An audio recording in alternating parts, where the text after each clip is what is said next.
everyone. Grab a nice hot drink or a cold drink depending on how cold it is. It's just rained, so I'm sat in the breeze at home, and I thought what I would do is do a little video for you, giving you some information about me that you may not necessarily know. So, you know, there might be a few things. Some are fun, some not so many, but we'll see how it goes, okay? So, number one, I went to university and studied jewellery and metalwork. I got a third, partly because I got really bad depression when I was at university, and towards the end, I couldn't even go to the ceremony at the end. It was just really bad. I had actually got so bad that I had tried to end it all. I think that's probably been one of my lowest points. Not the lowest, I hasten to add. But I didn't have any children commitments then, so, you know, my life was mine to take away if I wanted to. It's not like that now. Anyway, oh, that was a bit boring.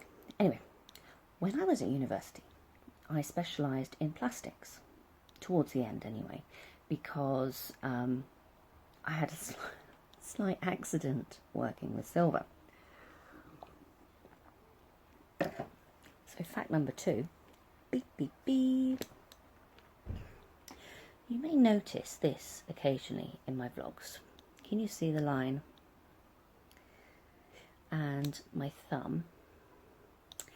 I was cutting a silver disc, and just as I was thinking I ought to be wearing gloves, the disc slipped when I was drilling a hole in it, and it sliced through my thumb and took the top of my finger. The top of my finger is still really numb, but it is at least still attached. But that you can see there is silver, and it's just never come out. I don't know why.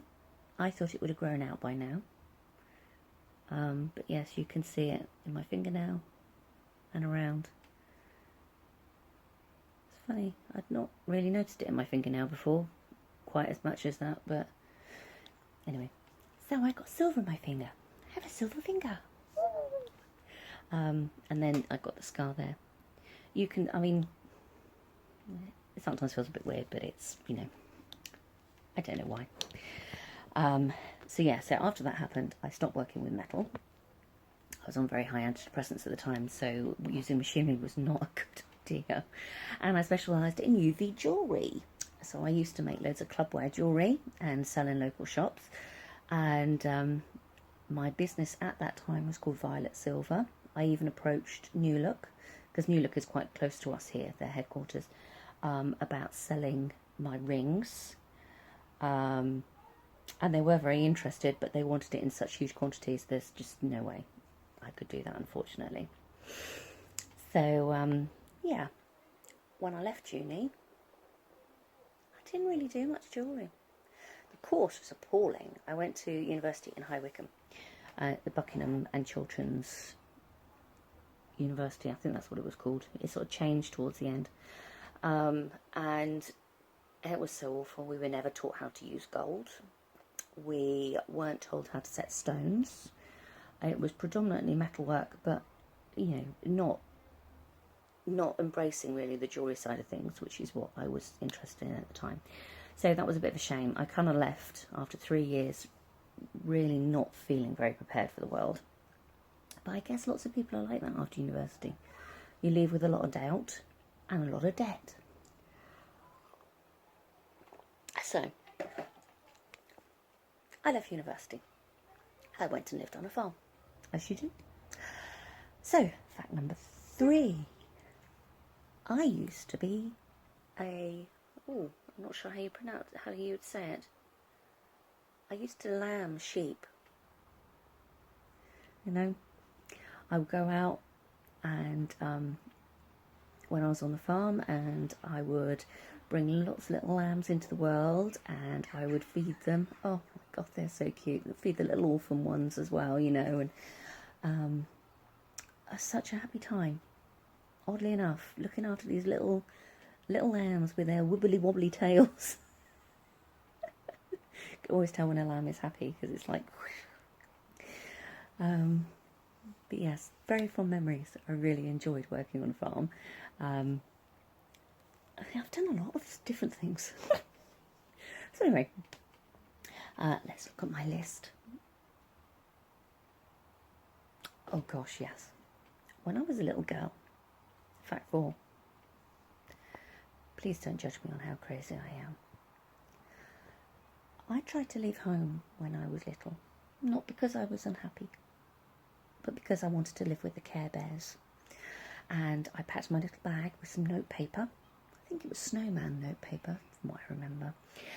Various different little bits and bobs, you know, and then I took a friend of mine as well, and we went sort of up the road, sat down in some sort of meditative trance for a while, praying to the Care Bears to come and collect us, you know. And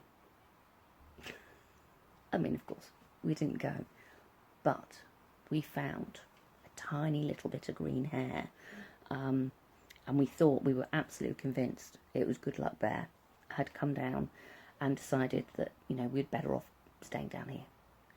But I was absolutely adamant I wanted to go live with the Care Bears. The joys of being a kid. Okay, so that was fact 5. Food. Fact 6. I love chocolate. That's not really a secret. But I love chocolate warm in a cooked banana. I love bananas with a lot of things heated up. When I was little, we used to wrap bananas in bacon and cook them on the barbecue. Not met anyone else who likes that, but I love that. I had to do it on every barbecue that we did. I love bananas with Marmite, bananas with chocolate. I like bananas on their own. But I cannot bear things that are flavoured banana sweets. Oh, that artificial banana. No, do not like that at all. Okay, so fact 7. Are we on fact 7 now? I think we're on fact 7 now. If not, fact 6 is obviously I can't count. Fact 7 is I know the man. In fact, I stayed with him and his family and was really good friends with his daughter, who used to operate K9 for Doctor Who. So back in the day, before the reboot and everything, he worked for the BBC. He was a special effects person, and he worked on K9, but he also used to operate it, and he also created the giant spider. If any of you are Doctor Who fans, you'll know the giant spider. Personally, I'm one of those people who hid behind the sofa. I didn't like Doctor Who at all, but he used to operate this spider. I mean, he created the spider, and then he used to operate it. And when my mum, because we used to live in London, you see, and relatively close to them, in fact. And when this is, I'm sure this is before I was born. He used to give my mum a call and my dad, and one night they went over and it was really dark, and they got the spider out down the road, and it was like really misty and stuff like that. And they made this giant spider, remote control giant spider, run up and down the road. I mean, honestly, how the residents of that road did not wet themselves, I have no idea.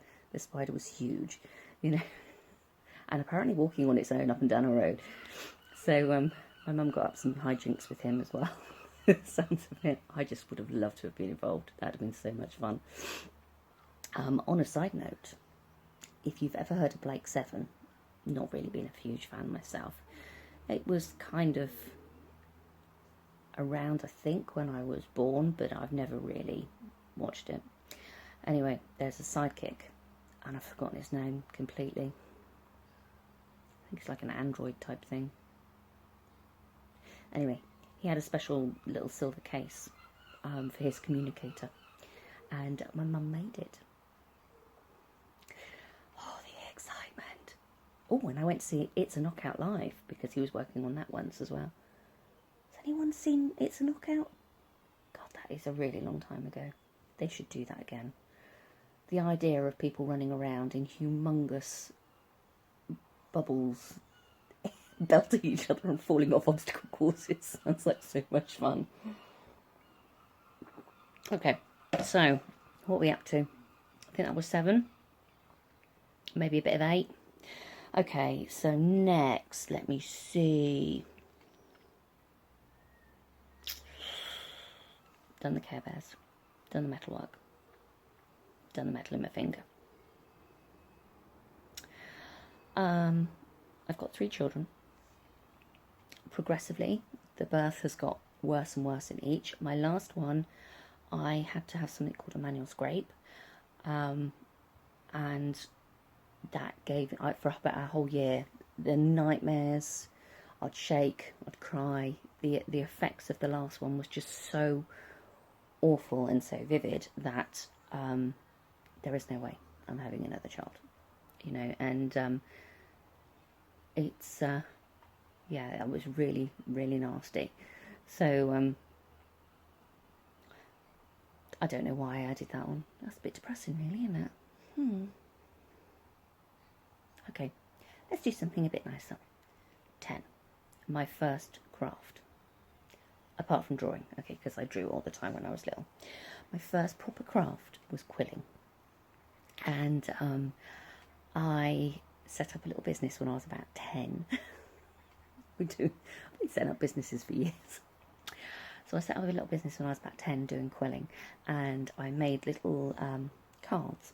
And we used to go to a lot of parties that were clothing parties, a bit like Tupperware parties, but these were clothing ones called weekenders. You may not have heard about it. My mum was very keen on them, and so I used to go along to these things. I used to love them.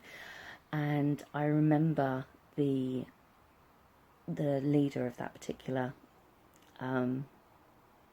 party that we went to liked my cards, so I used to make her some to represent her little company, so she could send them on to the people she was boss of. It's one of those pyramid scheme type things. And then they started ordering them as well. So I was making little cards for various different sort of fractions of this clothing business. And I mean, I think I charged barely anything for a card, you know. It was just for fun. But yeah, that was my first taste of business. It's never really stopped. And I think that is my 10 things. I'm sure there are plenty of other things. But that's the future Jenny here, okay? Because apparently I can't count, and I've just been editing this video, and there are only 8. So I'm just doing a little snippet in here with 2 more facts. Are you ready? I can fold my tongue in half. That's fact number 9, by the way. Ready?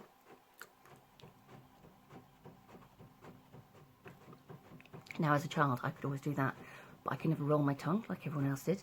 And I remember one year, it was just getting really annoying because I was being so different, having this folded tongue thing, and I couldn't roll it. So I walked all the way around Tintagel down in Cornwall, training myself to curl my tongue. I can do it now.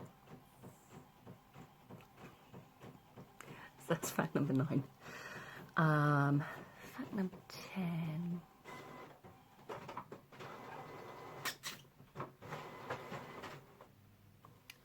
Fact number 10. Darth Vader came to open up our local video store, and I stood right next to him. I mean, he wasn't the real Darth Vader, you know. He was a man with all the Darth Vader stuff going, but he also was the Green Cross Code man. So don't tell anyone. Anyway, that was 10 facts now. Okay, 10. I'm going to send you back to past me now to wrap up. The raw and the bizarre and the funny of my life. I would absolutely love to hear something about you that nobody else knows, or maybe not very many other people know. But I'd love to hear some bizarre facts about you. Please post them below, because that would be really good fun. And I hope you enjoyed. Thank you so much for watching. Bye.